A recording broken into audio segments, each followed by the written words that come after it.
Alright guys, this one's gonna be a video on ghosts and spirits. This should be the part 1 of the video. Numero uno. I'm probably gonna get into part 2, I really don't know yet. We'll see how long this takes. I'm gonna try and keep if it's gonna split off, I'm gonna try and keep it down 1 minute. Let's try not to waste too much time now. And this one's entirely on ghosts and spirits and entities. More specifically ghosts, okay? So, many of you ask, what is a ghost? There are many types, and I'm going to see if I can get into them all, quickly covering over them. And I'm going to get into directly what is a human spirit ghost that's bound to a place. Okay? First of all, you have your shadows. Shadow people. Those are usually not entirely human. By most people say they're not entirely a human source. They usually are a copy source, or they are an energy imprint, which happens a lot. Energy imprint, yes, absolutely. Energy imprint of a human being that is stuck on a place, or it's an entity that has taken the form of a human, or it has taken enough energy from that human that has died and is stuck in that place. There are demonic entities. They are usually from the other side. They are entirely a different breed of their own.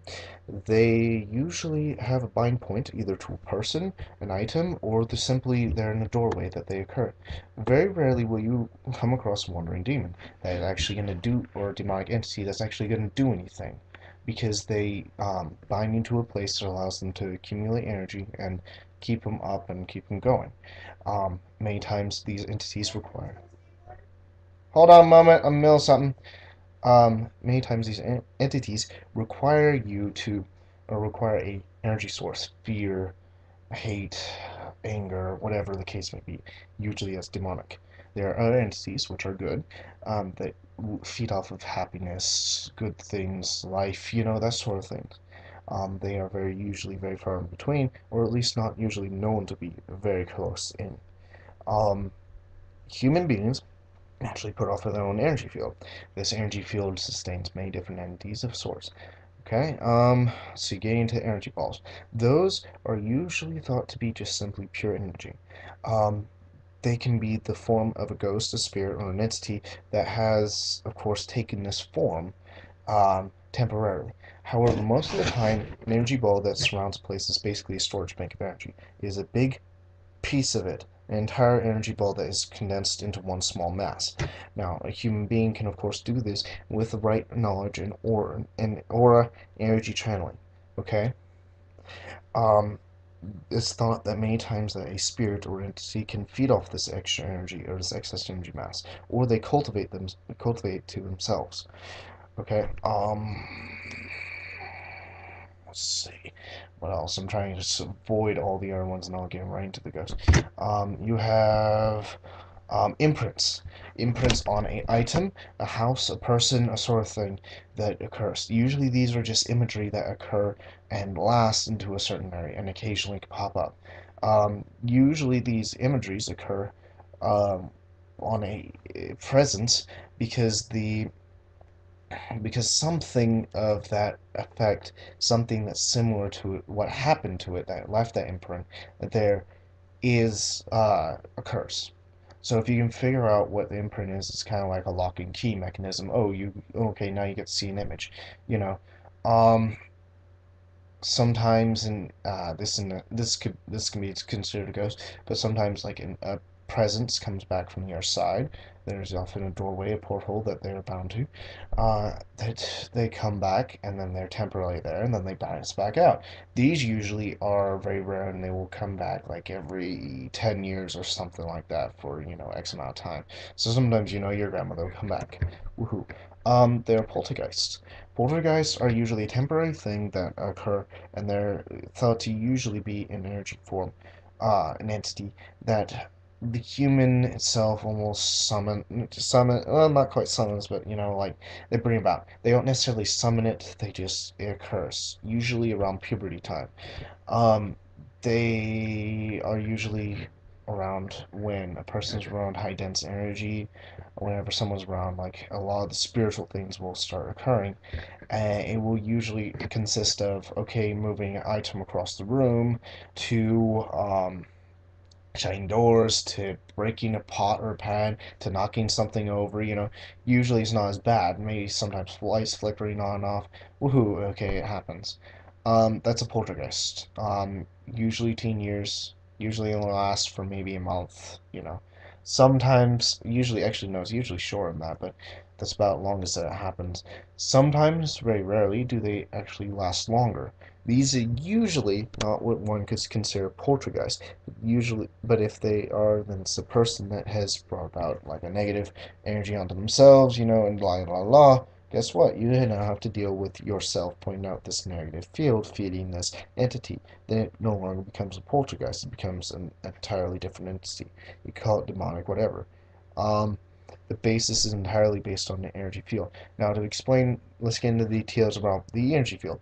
The energy field, as I've shown in many of the videos, is a field around your body. You can call it or aura, chi, whatever.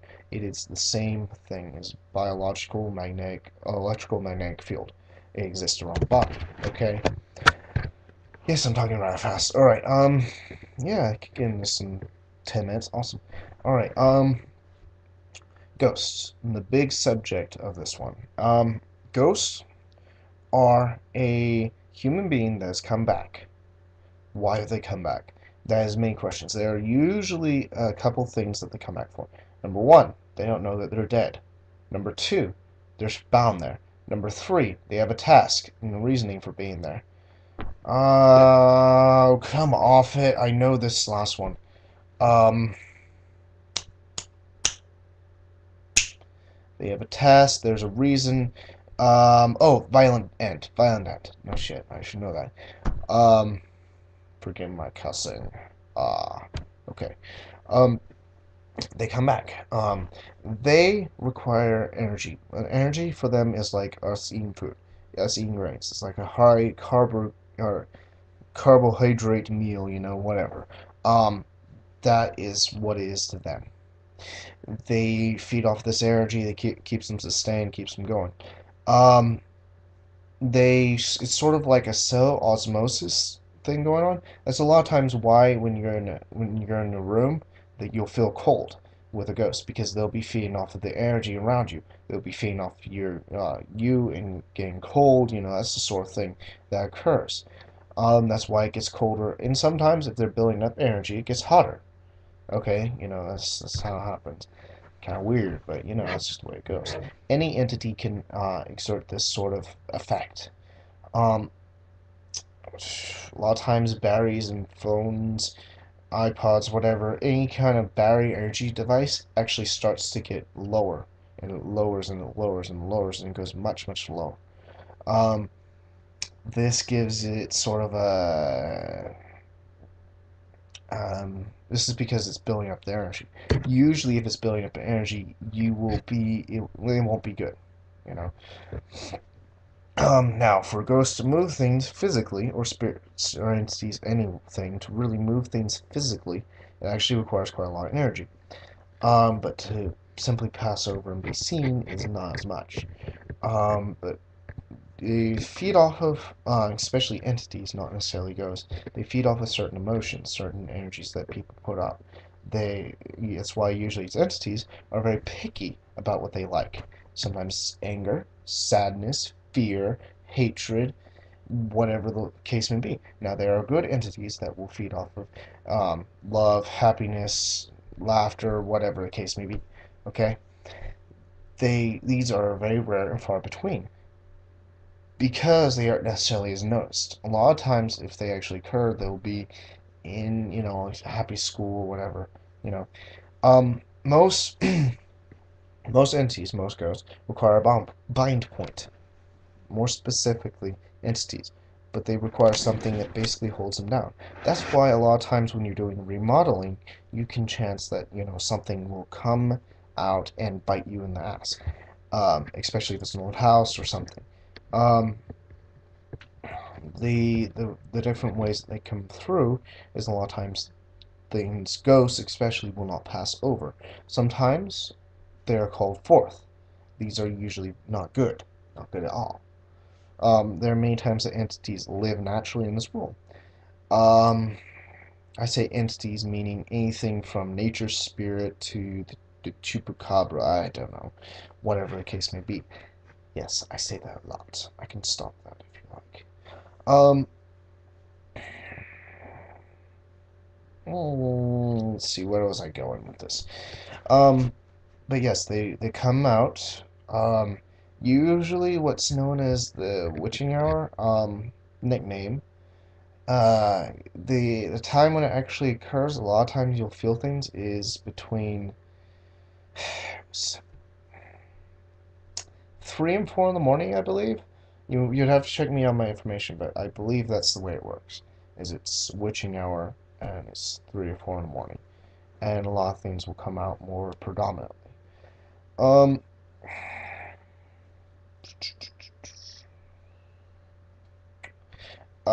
Dealing with entities, there are many ways to deal with them. You can banish them. You can entities mean ghosts too. You can banish them. You can bind them. You can. Third one. I'm pulling a brain for it here. Um. Grr. Oh, and you can make it pass over. Yeah, that was it. Duh. Duh. Okay, dumb. You can have them pass over.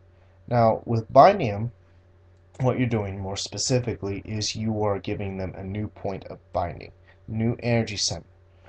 This is like basically to describe them. It's like a spirit is weighted down by a bind point. Okay, they're weighted down to this world because they don't exactly exist entirely in this world and not entirely in their world. This is kind of like an anchor. It pulls them down, you know.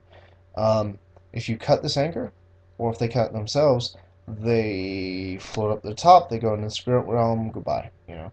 But essentially, you can't just go in the spirit realm. It's a lot more complicated than that. But if you're if you're binding them, you're basically moving this bind point to somewhere else. You're moving it to a rock, let's say, okay, and then all the energy center is around that rock, and you're containing it in that area. You know, that's a binding. This new channeling, this new movement, this new getting rid of it. Binding, I do not recommend. Number one, if you fail it, they will be mad at you. Oh yeah, they will come after you. And I hate to say it, they live for a lot long, or they're around for a lot longer than you are. Okay, and you will now become the new bind point for them. So yeah, and then you gotta get professional help, and it's a mess, and you lose your hair, and you get underweight, you're gonna become anorexic. Yeah, it's not good. Just leave it alone. Leave it be. Okay. Um, there is banishing. If necessary, that's more recommended because if it's necessary. If you don't need to do anything, don't do anything. If it's not bugging you that bad, don't mess with them. If it's just because of financial, don't mess with them. If you can help it, okay? Um, but dealing with them, bashing is basically moving them away from you. You still have that point there, but they're just flown away from you. You're throwing them like a football almost, okay? That's not exactly a good way of putting it. But often with banishing, it's something else that does it for you, usually, okay? But you can do it yourself. It's not entirely impossible. Hell, personally, I would do it myself if I needed to do it. Um, I need to do banishing. And then there's help you move over to the other side. Often, if it's a task, if it's a ghost, okay, this is for ghosts only. Well, not just ghosts only, but most of the time ghosts. Okay, if they have a reason for being there, help them accomplish that reason. Number one. Number two, if they don't know they're dead, make them realize they're dead. If they're stuck there, help them with whatever they're stuck with. One example is there was a little girl, and this is a good story, and I just like to use this story. I was not involved in this at all. There was a little girl that that was stuck in like this house, this little preschool, and she died, rather early, rather suddenly. And the teacher, yes, very nice teacher. Mm.